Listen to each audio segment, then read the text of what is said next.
ones who always ask the question, can you look at that before it goes live?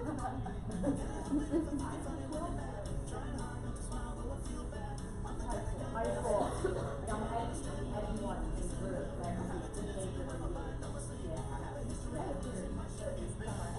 Oh yeah, I've been married for 20 years. My husband's like, you're so like a high school boy. I've been in high school for 25 years. What do you expect? What is my husband and I go to middle school? We're married as fast as our husbands.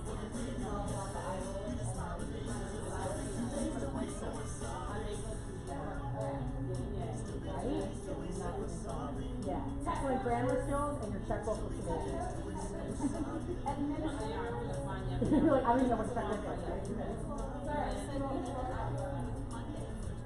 There are actually like a fair number of human beings. There's a lot. Yeah. They're real. This is actually happening. We are now live. Yeah, this isn't a green screen. Hello, people watching at home. Here we go. All right. That's going to show up somewhere on social media. And I have my mouth open and everything. This is going to be amazing. This is going to be amazing. You guys ready? How are we doing? Are you ready? I mean, this is going to happen. Old school lessons, new school methods. We're going to lower our audio so you can focus on the melodious tones of my voice. Lucky for you. All right, ready? Start with this. All right, it's going to get serious. As a warning, the first few slides are going to be intimidating and scary. I'm warning you ahead of time, but we're going to transition into hope. Yeah, stay with us. Okay? All right, so here we go. It's going to get serious. It is. Since the dawn of time, regardless of century or curricular area, teachers have been plagued by one common enemy: the generation gap. And the past 100 years have been particularly challenging for us as we've seen so many cultural changes, whether it's the autonomy of the 50s, the conflict of the 60s, the awkwardness of the 70s, the angst of the 80s, the apathy of the 90s. I don't even know what to say about this. But regardless of all these changes, this next generation is going to prove to be the biggest challenge for us as educators. And we call them Generation Z.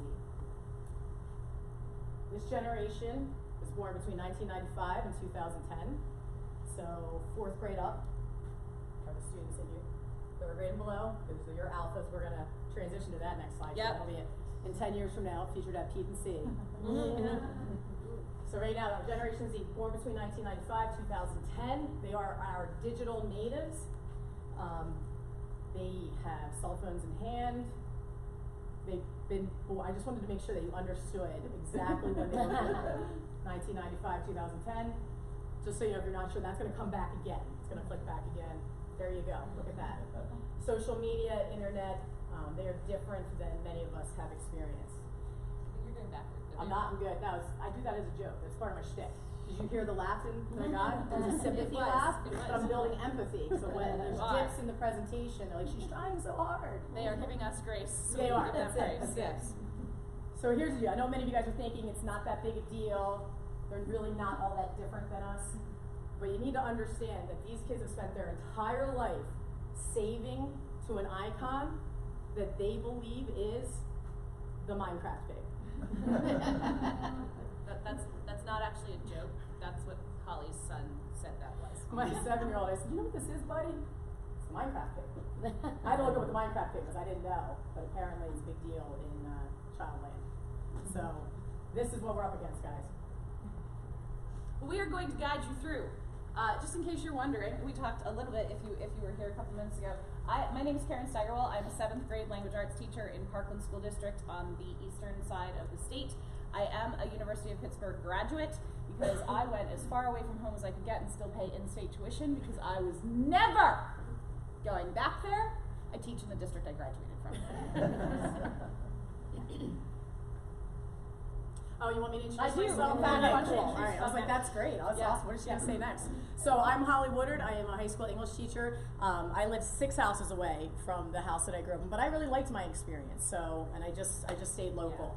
But I teach high school English. I do part-time virtual schedule, so I have some virtual experience if anybody has any questions about how to do English virtually. And then I have a half a schedule that's 11th and 12th grade English, and then I teach a elective called critical viewing. I teach 5 classes of 7th graders all day long. 2 of them are considered gifted classes. 3 of them are considered everybody else classes. And really, to be gifted, your parents have to sign you up for it. So That's it. That's good. Yeah, that's it. That's how we all We are got it. both in fairly similar districts in that we have a very wide range of students. We have very high haves and very low have-nots. And our districts both kind of have the reputation for being very well off districts, but we are going through shifts in demographics, and so what the public sees and what we see are very, very different in that arena. So what we're gonna do is we're gonna talk to you about some of the things that we are up against as language arts teachers working through the classics and all the standards that the state and federal government say that we need to hit, but wanting to make it relevant for our students because we do not ever want to look out and see the faces of our students staring back at us like this. I do that really well. You do. I do. There was a guy in the back had the same face, but he changed. I know, I one just had too. a minute, yeah. It's okay, we are not calling any of you out. Yeah. You're first. Oh, I'm first. You're first. That was on purpose. All right, so Karen and I met each other through KTI. You guys seen people in purple shirts. If you ever get nominated for KTI, please consider joining. It's an amazing organization that brings like-minded educators together and encourages us to step into the arena and really kind of change our practice. We're also on the board of PAECT, so we are just all about advancing digital equity in the state of Pennsylvania and making sure that best practices are happening for our students and kind of fix that digital divide that's occurring throughout the state. Any fellow PAECT members in the room? Okay. Woo, Your woo. hand isn't up, it's free to join. PAECT.org, it's the Professional Organization for Educational Technology. You should be a part of it. If you're here, you really should be a part Yeah, of it's it. really easy. You just log in and then you get like monthly newsletters. They give you some really cool ideas. They It's curate like, things so you don't have to. yeah, it's like a weekly peep and see type thing where they show you new stuff. It's cool. Yeah. All right, so here we go. What we did, the way we broke this down is we came up with student truths and then how to combat it. So student truth number 10, these Gen Zers are video game obsessed, okay? So, as teachers, we have to teach them the right arguments to support claims and analysis of substantive topics. You guys know the standard if you're an English language arts person. So, what's an English teacher to do? Here's how I handle this situation. I gamify the research process. So my students do research, they can't stand the process, so what I do is I turn it into a really cool game that gets them engaged. And it doesn't actually really involve that much technology except to allow them to kind of be an independent learner. So what I did was I gave them an opportunity to choose a video game, and then they create the playing scene. They make little avatars, tiny little people. Most of them did the Bitmojis.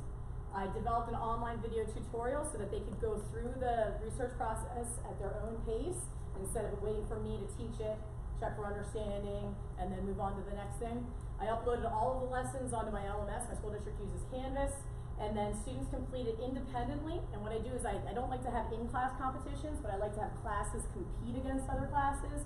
So my 4 or 5 class competes against 6, 8, and I'll show you what that looks like. So these guys, oddly, they chose Donkey Kong, which I thought was hysterical. I'm like, oh, that's a game I knew. So I was like, hey guys, pick a game, and they chose Donkey Kong. And so if you see down here, here's all their little characters, their little Bitmojis that they created. So on one chalkboard, I had one of my artistic students draw this board, and each level is a part of the research process. You guys are likely familiar with it. And then on the other board was the other classes, so they could compete in real time. And as they completed each level, so the first part's brainstorming, they then went up and they went to the other level and then went up to the other level, and it was a visual cue in the classroom that they could see where the other class was, and it motivated kids to get engaged into the process. With writing's really hard for a lot of kids, especially we have a lot of kids that are undiagnosed with language disabilities, and unfortunately they're not getting the support that they need, so there's a lot of anxiety, there's a lot of opting out going on when it comes to writing. This gives them an opportunity to kind of get into it. It also allows their classmates to encourage, to help out because they want to win. So what I did then was I put all on my canvas. So I put here's the directions, here's the brainstorm activity, here's the guideline article, and all of them had video tutorials of me explaining what the process was and the links that they need to go to it so that they could just go and get it done. They didn't have to wait for their classmates. They could go and go through the process quicker. And that is my gamification. I have a confession. Yeah. to make too. So I teach middle school, right? And I listened to Holly do what she did in high school. I did it. Nice. I did it. I did. Use Donkey Kong? So we actually didn't use Donkey Kong. We micro-badged. They wanted to collect badges. Oh, so nice, as okay. they finished each thing, they got badges, and then they could help people who didn't have that badge yet. Yeah. We worked in teams. Awesome. Yeah, and just so you know, what I had anticipated, which typically for me when I did my planning, is always, for 11th grade, I always planned 3 weeks for the research process, between showing them this, and then going to the library, and we're doing this, and here's the sources, blah, blah, blah, blah. So it's 7 days, start to finish, for all kids. And the scores were high. Kids did really well. There was a lot of collaboration. It was a lot of people picking up, and kids that were typically reluctant and not buying in, they were buying in. And then it was really easy. What they won was this. A pencil. That was it. Every kid was going to get a pencil. I was going to add extra credit. I was going to play that game. It's like more like I'm kind of against that. So I just gave them a pencil, and that was a pencil ceremony. But more than anything, they just want to brag and raise against their peers. Mm-hmm. Yeah. Secondary kids tend to be very competitive in nature a lot of the time. So really, often the prize in my room is that you get to have your class names listed on the piece of paper I stick outside my room. Yeah. Yeah. And it says, these people get to brag, they are awesome. There you go. So don't think you have to really buy out big prizes or come up with something amazing. It's really often the recognition that they are craving. All right, so student truth number 9 is that they speak in emoji, okay? And I, as a middle school teacher, am supposed to get them to be able to determine a theme or a central idea of text and pull out key details. This from children who are used to sending entire thoughts that are comprised of one letter. Don't believe me? Think of the text message you've probably seen or received from a child in this age bracket that consists of the letter K. That K encompasses a lot of emotion. There's a lot of tone there. In fact, I got that message back from my husband yesterday. Hey honey, hope you have a great day. I'm off to Pete and C. I'll talk to you later. I have a break at 5:30. Okay. So, what's an English teacher supposed to do in the face of such language barrier? Well, you hijack those emojis for your own nefarious purposes. And what we do in my class is emoji story summaries. So I thought this was hysterical because I saw a session yesterday where a history teacher was using these. And by the way, they're all taking pictures. We're going to share this presentation on the program link. I mean, it's very gratifying. Thought it was for me. I'm not going to be on the program, so you can keep. I worked hard on my hair today. Straight down, guys. But you do not have to frantically take notes. As gratifying as it is for you to see you all go, ooh, we have saved you that trouble. So, Fahrenheit 451 is one many of you are probably familiar with. The emojis there are books, the siren, a fire truck, and flame. And if you have ever read that book, there's the summary. Holly teaches The Great Gatsby. If you are familiar with that story, that's actually pretty accurate. I teach The Giver, so this is actually one of my students' summaries. That is The Giver. If you are horrified by the fact that there is a baby and a death head and syringe, read the book. Yeah. But that is one way that you can harness what they know, what they love, what they feel comfortable with, and put it into context and show them how, even though something was written and won an award in 1993, which I think is yesterday, and was before their older siblings were born, they suddenly realize, oh, those themes and emotions are still something that I feel today, and I could express in my language. All right, student truth number 8. If they didn't post it, it didn't happen. Doesn't exist for them until they see it on social media.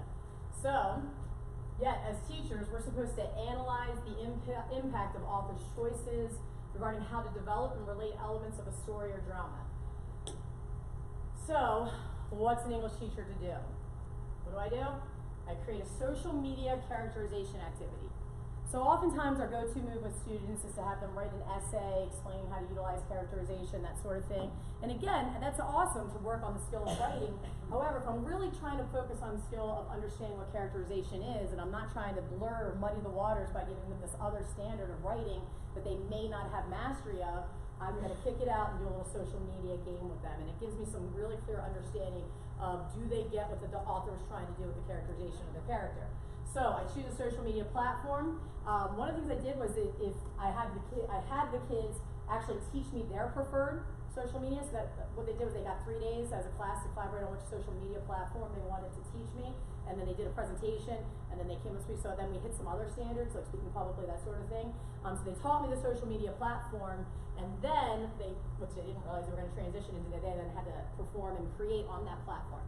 So they used storyboard that in Google Slides to create animated social media postings for a character in the story. So we're not actually going out on social media. My school has a really strict social media policy. They don't want students out there. They certainly don't want me to engage with them on social media, even if it's a fictional account. So I just had to create one utilizing these tools. And again, they went crazy, and I just had them submit posts from before the story begins and then after the story ends. So that's kind of a neat thing. I'll show you here some things. So here we did Mask of the Red Death, right here. So they created a fake Instagram thing, and again, this isn't actually on Instagram. They use like little editing tools in Google Slides to help them create this little image. And then they have their little saying thing. So fools, humans are so foolish. I move from body to body, infecting and killing, all in proximity to my wrath. So that he's getting that this virus is being incredibly arrogant and talking about how awesome he is. He's getting how it's being characterized.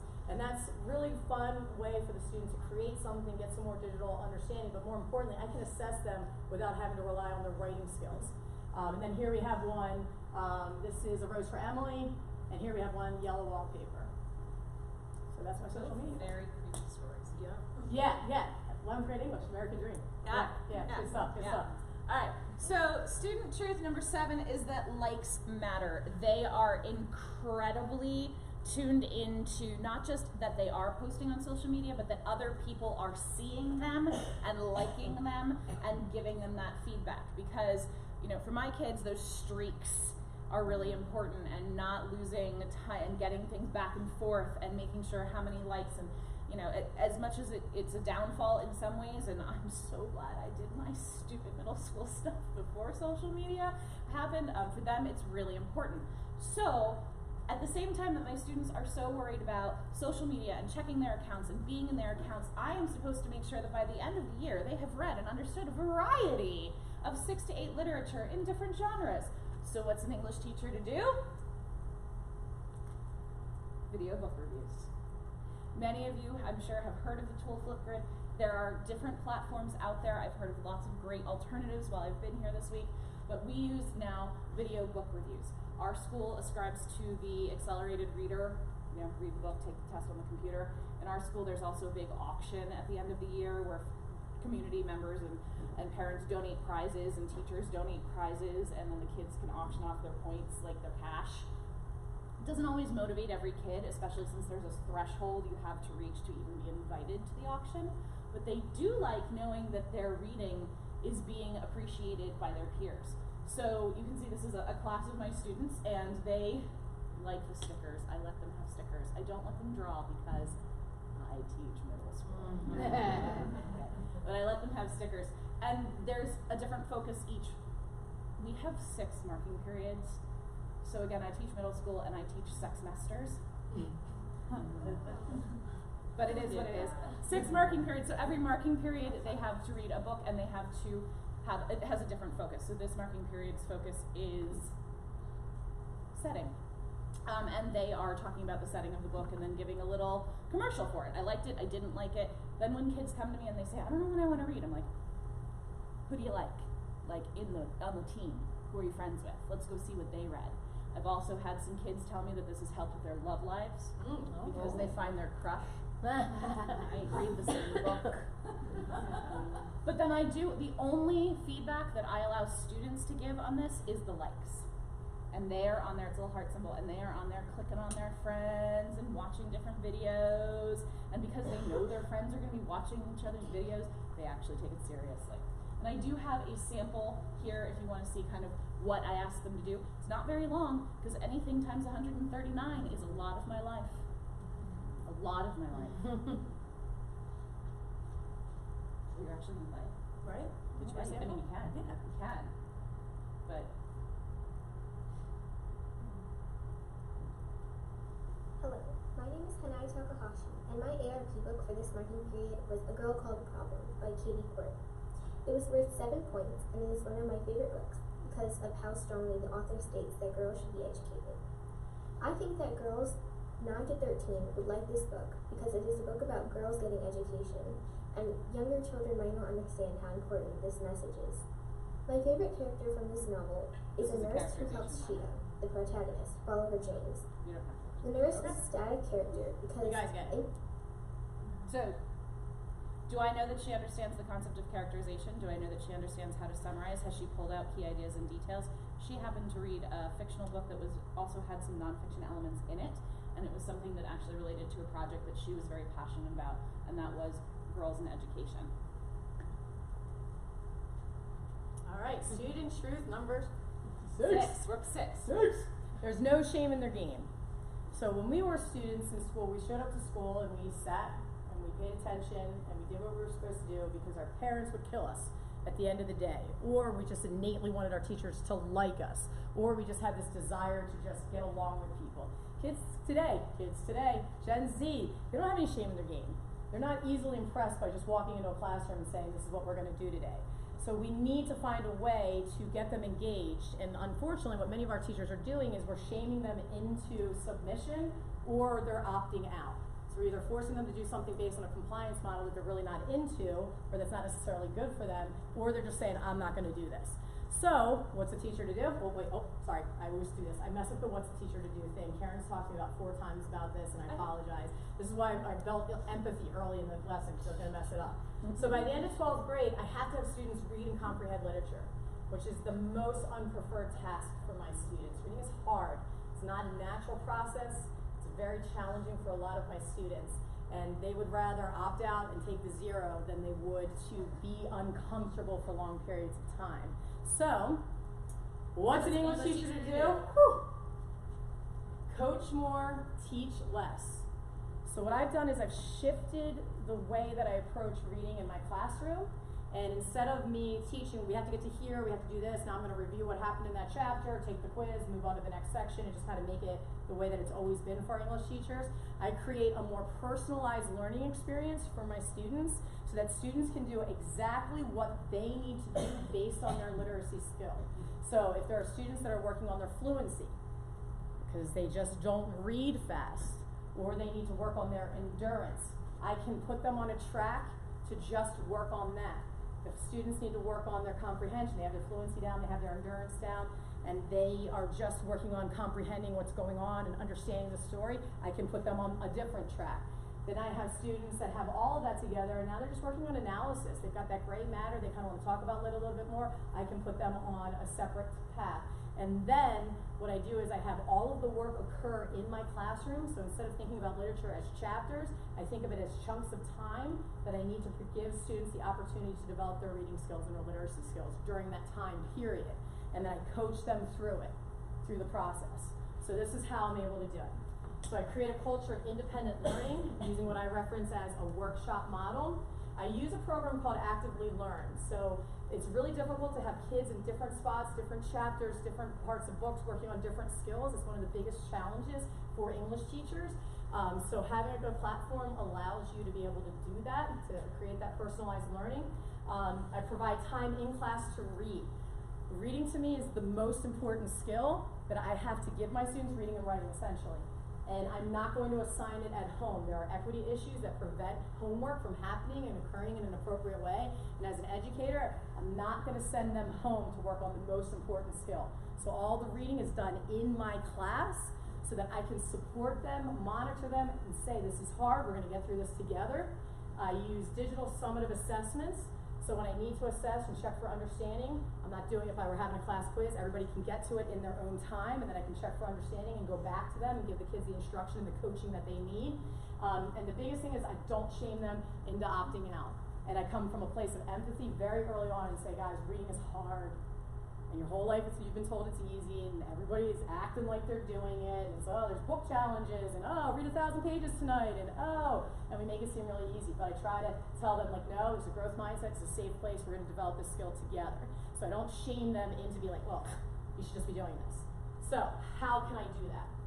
So I use a program called Actively Learn, and And what Actively Learn does is it allows me to create multiple assignments that the kids can kind of access.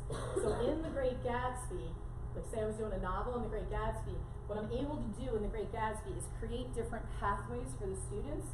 So they would focus, I color code it as I go, and I say you're on a blue track, so you're only gonna pay attention to the notes that are in blue, and you're gonna answer specific questions, but you're gonna go follow the blue. And then I have the pink path, kids will go on to the pink path, and then they're gonna get a different experience in the book based on their skill set. So they click into The Great Gatsby, and what it does is it's a digital copy of the book. They access it through their Chromebook, and they have to read it here and answer this question before they can move on to the next section. So nobody's just like buzzing through it, nobody's filling out a worksheet, nobody's annotating fake notes that they didn't actually do and getting through it. They have to put something in order to get to the next thing. The other part is by having it happen in class, kids just will sit there in silence and just be like, wait, other people are actually doing this? I believe that through modeling is the best way to get kids to actually to engage in literature a little bit more. So that when they sit and they see that their classmates are actually reading, they then click into it. And they don't want to stare at that same question over and over again. So eventually they're going to read that passage, answer the question. The amazing thing about it is that in real time, I'm going to go back a slide, in real time, when they answer this question here, I get on my screen their answers. In real time, it pops up on my screen. So I can send them a message in real time, like, nobody, you don't got that, go back and check it out. Or I can say, great job, that was a really hard passage, you nailed it. And then I'm coaching them now into it while they're going through their reading process. So they can get text messages happening in real time. Or they can say, like, whatever, I don't even know what's happening, or I'm gonna fall asleep, kind of take a lap. Like, so there's a communication that can kind of go on and that can get into everybody's head in the classroom while the room is silent. So there's options that teachers have. When I go into the text, I can click on it, highlight it, and I'm allowed to insert a question, or insert a note, or insert a link. So I can put like a video lecture, I can insert one of my links. You know, if there's like a thing, if I'm gonna ask them a question about tone, I can then click out a link and explain what tone it means real quick. I can put the note in and be like, hey, here's what I think this means. And I can even just have them put in a note like, this part's really hard, it's gonna be boring for about 5 paragraphs, but you're gonna love this part when you get to the end of the book, so hang in there. So I can kind of coach them into the feelings that we experience as readers and the frustrations. And there's also a whiteout option if there's any type of questionable language that you just are uncomfortable with. You can white that out, just kind of like blurs it a little bit for them. For the students have right-click options. So they can highlight something and they can take a note that will come to me, or they can take a note that just serves as an annotation. So if you do want your students to annotate, some of my kids that I'm working on with comprehension, I'm having them do their who, what, where, when, and why as they're going through things. So they can do that in the annotations. I get all those annotations. They can also hear it, so they can highlight the section. I teach English 11, and I have a lot of students that have unidentified learning disabilities. Kids that have kind of slipped through the cracks. They weren't low enough, the grades never dropped low enough, but to be qualified for special education, but their literacy skills certainly aren't high enough to be independent. So I don't really care if their eyes see the story, I just want to know, do you understand the story? So I allow them to listen to it. The other part is that you can have it translated. It's got 87 languages that it can be translated, so our ESL population, which is often left behind in public education, they can now go in and then listen to it in their own voice or see it in their own language. So they have some really cool options. The other thing is that students can then change the settings for themselves. For some reason, my students really love having a black screen with the yellow letters. I'm not really sure what that does for our Gen Zers, but they really like that, and that's fine. More than anything, a lot of our kids feel out of control and uncomfortable in the reading process. If allowing them to change their font makes them feel like they have an ounce of control, go for it, guys. I'm all in on that. They have the dyslexia font as well, which some of my students, my dyslexia students as well as my ADHD students do enjoy the dyslexia font, mainly because it takes away some of the focus and all the other stuff that's kind of going on and allows them to kind of hyper-focus in on their writing, so that's an option for our students as well. And essentially this is kind of what it looks like when you go to the translation mode. I just want to throw that up there. So when they go into it, they'll go in and they'll answer this question, but they won't see this material, but I wanted to show you what ends up happening. Then they'll go in, and like I said, if I'll have different colors, and that will give kids the notes that they need. So when they know if they're on the pink path, click on that note, and they're gonna get a little bit more information to help them through the process. So I can differentiate what my conversation would be with them as they're reading the book, as they're going into it. And here's the comments that I get from my students, and I can immediately comment back to them. They can answer the question. I can say, good job, you got this. I can comment back. and give them real-time feedback, real-time encouragement. And here's all data. And here's the deal, guys. Look at these numbers. They're doing it. They're reading it. They're putting in the time, showing how much time they're spending on it. They're showing me their vocab lookups. Here's their words that they got right. And a lot of kids had to battle. They had to go back and change their answers in order to get that credit. And then what I do is I kick them out then to my learning management system, and they can do their quizzes, and they can do their writing prompts. And different kids will have different things. So some of the kids are just working on fluency. I'm not killing them with huge writing prompts. It's going to take them a long time. Actively learn. Yeah. I'm not killing them with writing assignments in addition to the fluency. My kids that really need to get the analysis help, they're getting larger writing assignments to go with it. Where my other guys, like I'm like, guys, you're doing a great job. You're trying to get faster. You're trying to get more endurance. Keep up with it. You got this down. Go kick over and do the larger writing assignments. And it's really just creating that personalized learning environment, trying to give them different things. Yeah. So do you have the highlights in the same assignment to all the kids? I do. I have the option of doing it differently. Yeah. But I didn't do it that way the first time because then I would have to go back and reread the whole book again. Right. So I was like, I'm just gonna. I mean, technically, I don't think it's lazy on my part, but I just tell them, go. You guys are the pink group. You guys are the blue group. Because and then what I find out is that some kids transition, and they're starting to get their endurance, and I'm like, you know what? You go blue group here. Okay. Okay. And it's not a public conversation. Yeah. Yeah. Okay, gotcha. Yeah. Okay. Yeah.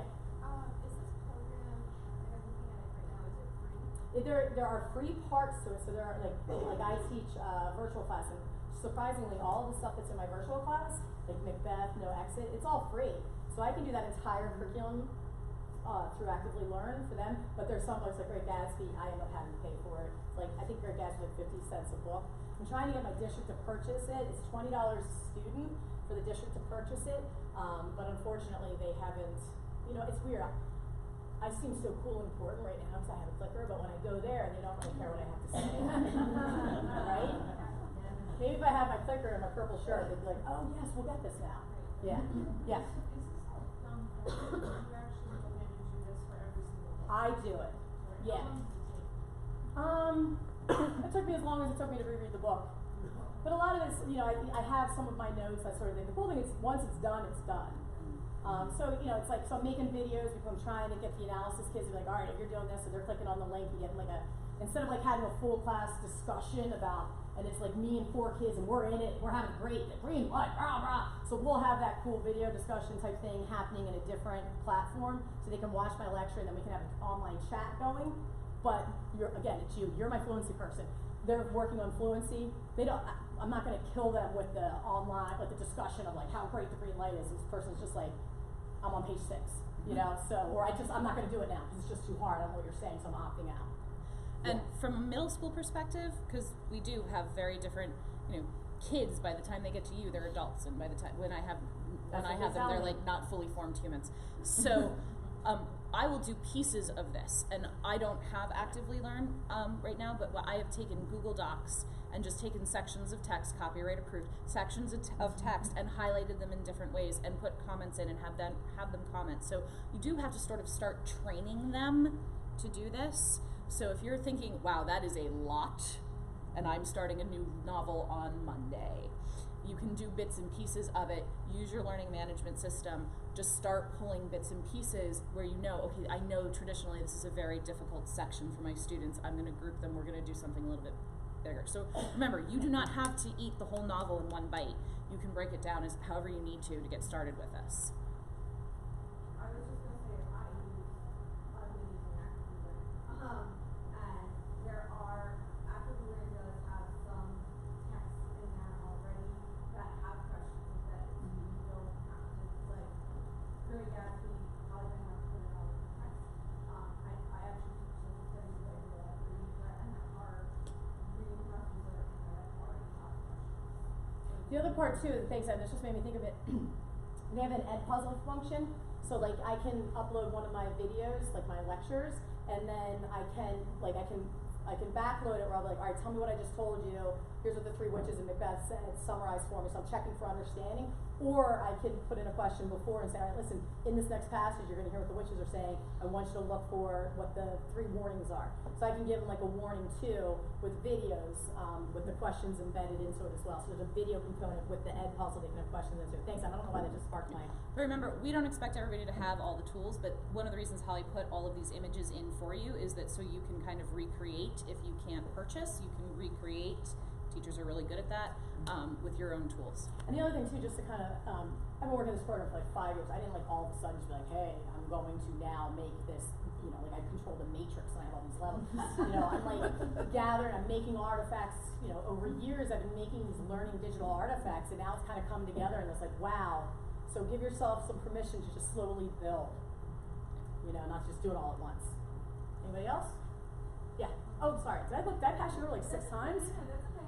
You said some of your novels are on there for free and stuff. Grade levels. They go all the way down to the little guys, all the way up. Okay. Yeah. I don't know how good the little guy stuff is because it's, I don't even know what to call it. Was it elementary? Is that the word we use for little guy stuff? Is that the clinical term? That's the professional term? Okay. Yeah. So the little people, shorter people in the world, they have, but I haven't checked it out to see what the quality is. Yeah. All right. That's me. That's okay. you. So student truth number 5 is that taking a selfie is the most important thing. Do we need a moment of shame because we did that at the beginning of our session? Like totally. There's no shame. There's no shame in my name. No I'm taking all shame my there. Gen Zers. Absolutely. But taking a selfie is the most important thing. My kids love the fact that their Chromebooks have cameras and that those cameras are pointed at their faces. In fact, we had to have a very long discussion about your Chromebook camera is not to be used to check your edges. What's an edge? What is an edge? An edge is when, so often with more ethnic hair textures, Okay. one does rather elaborate hairstyles, but then so the they wanna- edges Okay. need to be sculpted. Okay, I'm so out of it. Thank you. Oh, I learned that this year. Well, yeah. I learned that. All right. Yeah. I can't wait to go to school on Monday and be like, yeah, look at your edges, they're tight. Is that, am I using it right or no? I don't know if tight is still a word. No. All right, never mind. Give it a shot. We'll give it a shot. So, Okay. you know, my kids who are all about images and images of themselves are also supposed to learn about the nuances of figurative language, word relationships, and word meanings. And so, what's an English teacher to do? Slap some similes on those selfies. Oh yeah, you are. All right. So, first of all, I need you to take a moment and understand that these two were students of mine last year. They are the reason the state store knows my name. Yeah.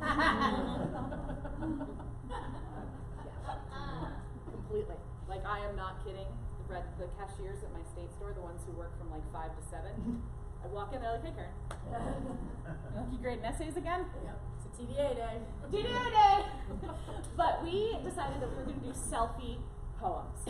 And so you can see that the one on the left, right, your left. I don't teach math. Yeah, that's left. Yeah, that's left. They had to create Google Slides. These are from Google Slides. And they had to do small poems that contain certain elements. So they had to take a selfie. This one, they had to take a selfie of themselves and an object. And they needed to have a simile. Well, they had to have 2 pieces of figurative language. And they had to identify the figurative language they used and identify the type of figurative language. But because they were doing it about themselves, because in middle school, the mirror is here. That is what they care about. This is their world right here. They actually really, really got into it. And then he was like, I'm going to make my background green too. I'm like, you go for it. So he started to understand, you know, theme and putting things together, that nuance. This child, whose name I will not reveal because, like I said, but he is also one of those kids that I will care about this child until the day I leave this earth, and then I will haunt him. But you can tell kind of where my mindset was with him, because that is me photobombing him. Because this child, for many, many reasons, he does not have the support that he needs from people in the world, and really struggles to focus. So he's doing everything but taking a selfie of himself. So I am not just photobombing him, I am also like boxing him into the space. But he decided that because I photobombed him, that was what his haiku was going to be about. Yeah. So find what they love and harness it. Like, you steal that. I am in the process of doing a TVA dance that could become a TikTok. They don't know it yet, but when I go back on Thursday, they're having a dance off. Okay. Yeah, because you know why? Yeah. Watch. They can entertain me. Yeah, I love Yeah. it. It's Yeah. good stuff. So you can see this is just a little bit more notes for you, so that as you go back, you're like, what was this about again? Yeah, or really freak them out and share it on the morning announcements. That was the reward for the ones who had the best. They voted in class, and the best selfie poems. The TV studio director is a fellow English teacher, and so I sent her the slides, and she threw them up on the screen, and they got to see themselves in the building. All right, student truth number 4. They actually do know more than you. They're brilliant. I mean, the model that we are the smartest one in the room, they're coming to us for content, that's gone. They know so much stuff. And they've actually utilized video and the internet to consume information for years now. While we were busy grading essays, they were busy getting smarter than us. And essentially what we need to do is present information findings and supporting evidence so that listeners can follow the line of reasoning, the organization, development style appropriate to task and purpose. So essentially we're trying to say, you're going to make an argument, prove your point, how are you going to do that? So what's an English teacher to do? Open-ended projects. Open-ended projects. So for a very long time, I didn't realize what I was doing, but apparently in my teaching I was giving students recipes. I was providing them a series of tasks to which they had to then complete for a product that I thought was going to absolutely wow them and develop all of this learning. And then it occurred to me that maybe they actually know a little bit more than I do, and I should open it up. So one specific project, so essentially to create projects that allow students to interpret the expected outcome, allow them to show off their skills and support it, but avoid micromanaging. So for example, we do this great essential question is, what is the American dream? And I would have created this project, and I was like, all right, you're gonna do this, you're gonna do this, you're gonna do this. And I had this idea of like this awesome aha moment that they were gonna come to, right? It was like, you're gonna go talk to people about the American dream, and you're gonna go and you're gonna look at like social media and pop culture, you're gonna come up with ideas of what the American dream is. And then what I want you to do is I want you to make a video, and you're gonna show me those images. And in my mind, I was like, they're just gonna go online, they're gonna copy and paste some things and put it together in a slideshow with the narration, and I was like, oh, they learned so much in the process. And what I ended up doing was I ended up opening it up and allowing people to actually interpret the video project instead of me micromanaging it. And what I found was that they were like way better at doing the project than I was. So here's just an example. So again, the American Dream Project, create something that articulates your understanding of the American dream. So that, I used to do the videos, copy and paste, put it on the slideshow, and then I was like, just open-ended. So I gave them that. That was it. That was all the directions they had, and I said, go for it. And here's an example from students. Click on it for me. You want full screen? We want it full screen. Full screen? Yeah. They worked hard.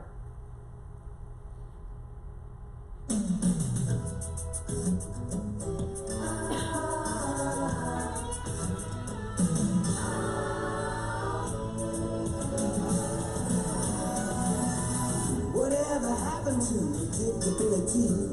The milkman, the paper boy, evening TV. Did I get delivered here? Somebody tell me please.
English history. So, that's the alpha generation coming up for you guys, be prepared.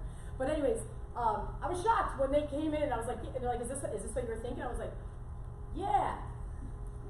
You nailed it.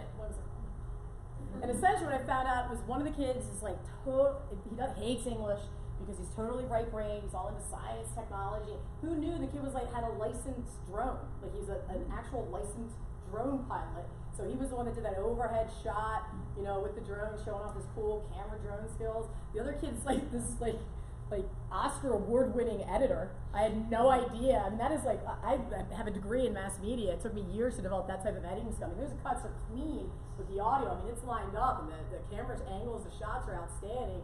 Nailed it. I didn't even know they knew what that show was, right? And what could be more ridiculous American Dream stuff? And then if you really look at like frame by frame, you take a look, like they embedded different types of symbols, their clothing had different types of symbols, and different things that they were doing. So they did it way better than any assignment I could have come up with. And the reality is, if you give them a chance to run with it, they know a lot of stuff. Let them show off a little bit. All right. I was supposed to be looking at what I was saying next, and instead I watched that video. You do that every time? Every time. Every time. So who knows? What are we talking about next? We are talking about. Are you trying to shoot me? The struggle is real here. Okay. All right. Cool. Okay. You didn't build empathy early in the Nobody should have empathy for her. She made fun of me when I didn't do well in the beginning. So I didn't make fun of you were like, "What are you doing? Why are you said doing I this?" think She you're said, "I think you're going backwards." backwards." There we go. Okay. So student truth number 3 is that anyone with a YouTube account is expert. Anyone. To them, if they're on YouTube, they are an expert. And to some extent, we are guilty of that too. You can find YouTube videos on all sorts of things. Anybody look up on YouTube how to break into a combination lock because your kid's got your breakout box stuck? Mm-hmm. I have also, Holly always gets worried when I say this. You can also look up on YouTube how to fake a salon blowout. She gets worried about what I'm going to say there.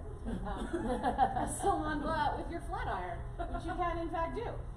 But kids go online to see on YouTube for anything. They think those people are expert, and I am expected to have them write informative and explanatory texts that examine a topic, convey ideas, concepts. So like, why would I write this? Nobody reads. In fact, when you get new products in your home, they don't come with instruction manuals anymore. They come with a website so you can go to that. So why are we writing these things? There's no relevancy to that. So what's an English teacher to do? You need to let them be the experts, and you need to let them communicate in a way that they feel is meaningful. So this group of students is holding up the book that they published. And by published, I dusted off the old comb binder that was in the library that nobody ever used, found some combs at Staples, and we published our books. But what they are is a remedial language arts group that we work with because we have rotating, we call it I&E, Intervention and Enrichment, blocks within our schedule. And these kids needed some help. And they needed help with transitions, and they needed help with key ideas, and they needed help with spelling, and they needed help with all the things. And so I said to them, I'm like, you guys, we're going to write something that actually matters when we're together. What do you feel like is a problem in middle school? And they said that it's a problem that new students, kids who move in and aren't there the first day, never really know what's going on. And one of the kids in there, he is the one actually standing right smack dab in the middle. He's got a 4-page book. Was a new student that year. And he said, yes, that is a problem. He's like, I still don't know what some of the things you talk about even mean. What is a dragon ticket? And I was like, oh, I'm a terrible person. But they all decided that they were each going to take something that a 7th grader on our team should know when they move in, and they were going to write articles about those. And then there's a QR code there because they made videos that then explained it, and they took them on tours of the building, and they showed them how to use their calf track account, and they did all these things, and they bought into it because there was video involved. It was a platform they understood. They're like, oh, we're writing a script for a video, we're not writing an essay. And then as kids moved in, they actually got to hand them one of their books and say, here, this will help you out. Love it. Yeah, love it. We're good, we got 15 minutes. Yeah, we're good. Rolling. All right. Student truth number 2, they are the on-demand generation. So these guys have grown up being able to choose what type of entertainment they want to have, and they've just had so many options to them. So being boxed in a corner for them is sometimes very, very uncomfortable. So what's the teacher supposed to do though? We're supposed to have them read these things, understand phrases, do analysis, understand theme. And a lot of us end up giving them just a standard test at the end of an assessment.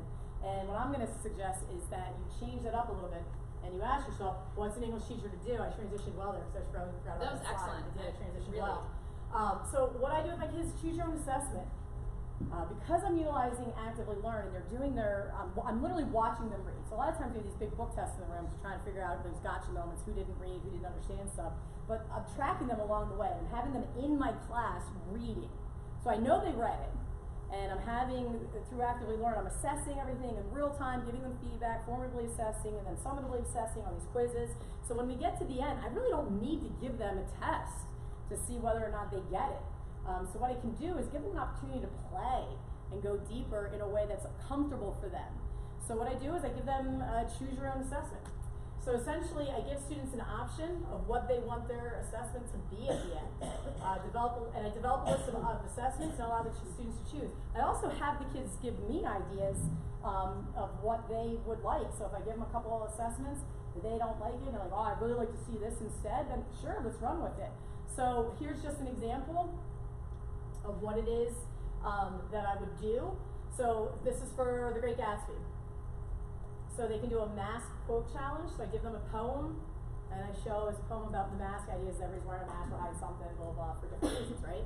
And then they get to go into the book and they get to challenge what they think the person's underneath, what their actual real mask is, and they're just pulling out text to say, I think this is what this person's real face looks like, and here's different quotes to support that, and this is what I think their mask looks like, and then they can do that in an artistic way where they can kind of draw things out.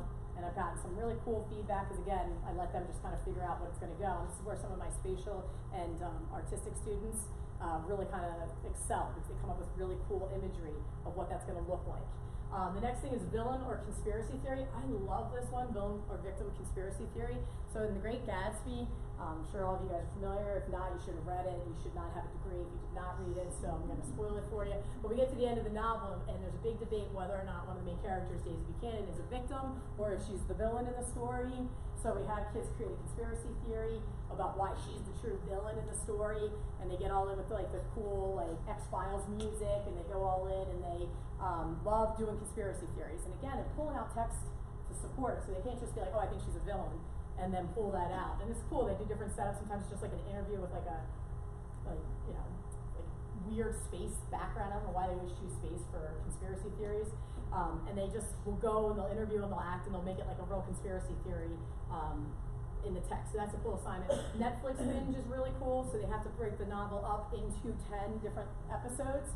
So if you were to read the novel, if it was an actual Netflix series, and then I put in one little disclaimer, you have to make an episode that doesn't exist in.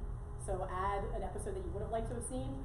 So sometimes the kids want to know more about Daisy and, not Daisy, I'm sorry, Jordan and Nick's relationship.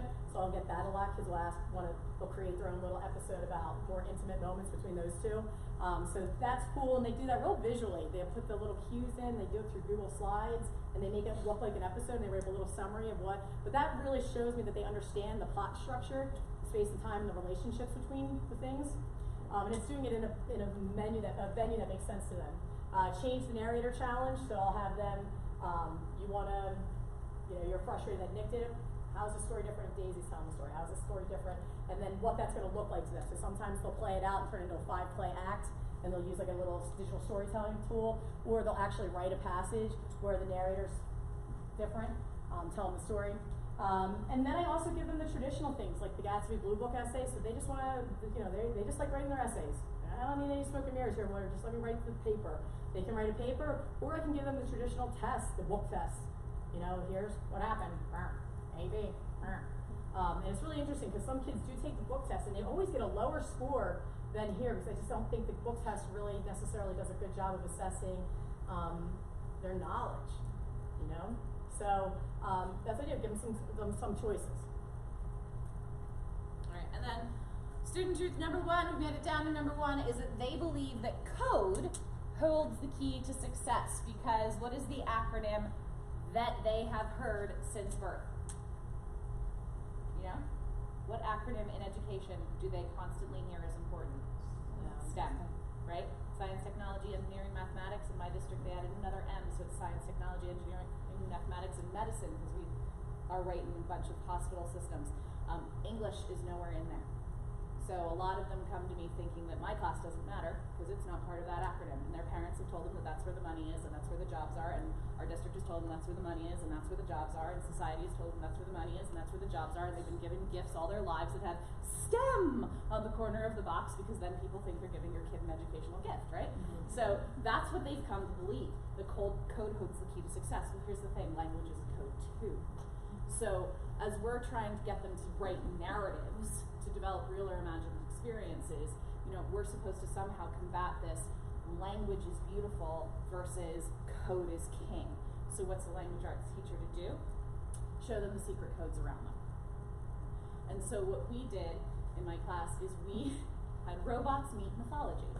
Ozobots are tiny inch-by-inch robots. They are on the floor here. There are many people around who can tell you about them. They're in the playgrounds too.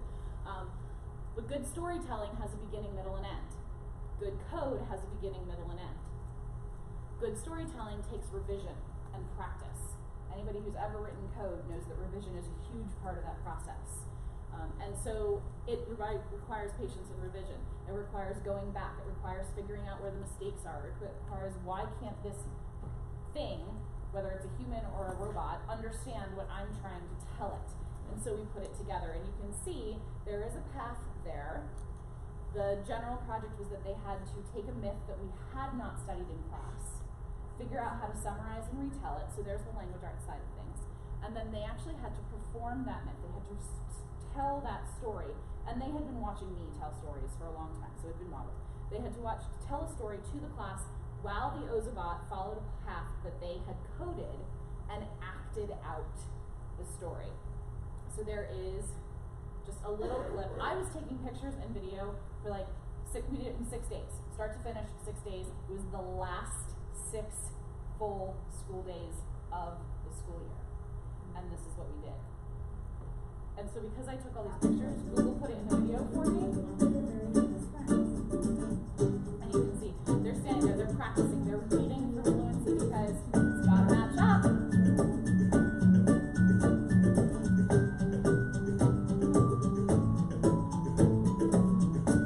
I love this, slow down, there, go, slow down, go.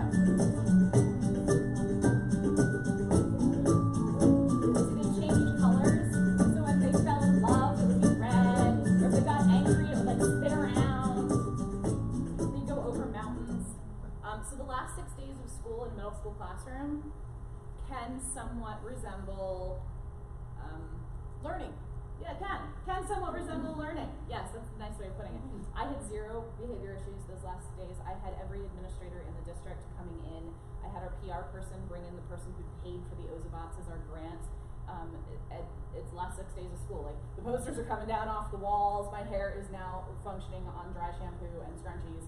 I am living off of caffeine, and the kids were completely engaged because they started to see that yes, science has a place, but you need to be able to communicate as well, whether that is through code or actual language. And so that brings us to our final truth, and that is that their world is going to look nothing like ours. In fact, we all relate to, you all know who that is, right? The Jetsons, because they were the family of the future. Yeah, half of our kids have no idea who that is. Unless they're watching late night Cartoon Network, they have no idea who the Jetsons are and why they represent the future. That's how far we've come between their generation and ours. And so what's an English teacher to do? And whether you teach English or you teach other subjects, your job is to bridge the gap. Not just the gap between your generation and their generation. Not just the gap between what they see as important and what you know holds value for them, but also the gap that they are experiencing. Because sometimes they don't realize that they can stand on the shoulders of giants, and that they can either value the experience of everyone who's gone before them and learn from it and learn how to communicate with us, or they can have to reinvent the wheel over and over and over again. And so showing them that ancient texts from Beowulf or that something from 1993 still speaks to the human experience, and that what they can get out of your class can actually, life lessons in language arts, help them with the world, that's your task. bridge that gap, help them see the world through all different perspectives, and be as awesome as you possibly can be, because then your students will be awesome too. Thank you so much for listening to us. We did it. Yes, thank you, people at home. That is a camera. Yep. Did you see every time I was like, Anytime it's red, it's on. So there are still people at home. We do have a couple of minutes if you have questions. We've got like 2 minutes. But if you need to go to your next session, we totally understand. Or thank you for giving us your time. We knew you're you going paid to a lot lunch. for this, so thank you for your district. Thank you. Yes. All right, that's it, man. Your 11:43. clicker. I didn't know that. Your dongle. Dongle. My Like if you dongle. don't forget your thing, I have it. you can go online Thank you. and watch. I didn't know that. Thank you. I think it's about each. Oh my gosh.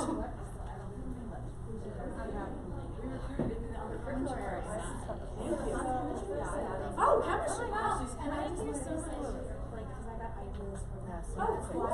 You got help. You got like one back. Oh, thank you so much. Absolutely. I just had to look at different areas and all you can do is Yeah. So, I'm so glad. So